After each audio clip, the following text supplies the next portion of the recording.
এই মক্কা জমজমের কূপের পানি কিভাবে হয়েছে জানেন? সব একটি ওসিলার মাধ্যমে হয়েছে। আর হ্যাঁ, ভিডিওটি সম্পূর্ণ দেখার অনুরোধ রইল। সৈয়দনা ইব্রাহিম আলাইহিস সালামের স্ত্রী হাজারকে সাথে নিয়ে, দুধের বাচ্চা ইসমাইলকে সাথে নিয়ে কাবার পাশে তাদেরকে রেখে আসলেন। সাথে শুধু এক মশক পানি, বুখারীর বর্ণনা। 2 দিন পরে পানিও শেষ। দুধের বাচ্চা ইসমাইল কাঁদে, খাওয়ার জন্য পানি নাই। হাজরার বুকের মধ্যেও দুধ নাই। দুধ না থাকলে বাচ্চা ইসমাইল কি এক অবস্থা ভাই! হাজরা ডান দিকে যায়, পানির খোঁজে পানি নাই।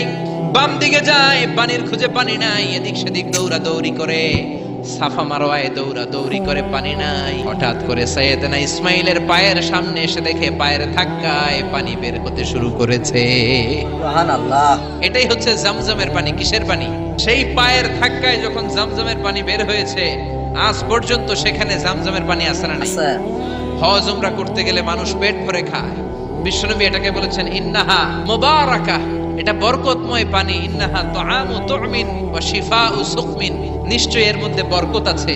পৃথিবীর কোন পানির সাথে জমজমের এই পানির কোনো মিল নাই। চিল্লায় বলেন ঠিক ঠিক। ঠিক। ইসমাইল আলাইহিস সালামের পায়ের আঘাতে যে জায়গা থেকে পানি বেরিয়েছে, ও জায়গায় এখন পর্যন্ত পানি শেষ হয়নি।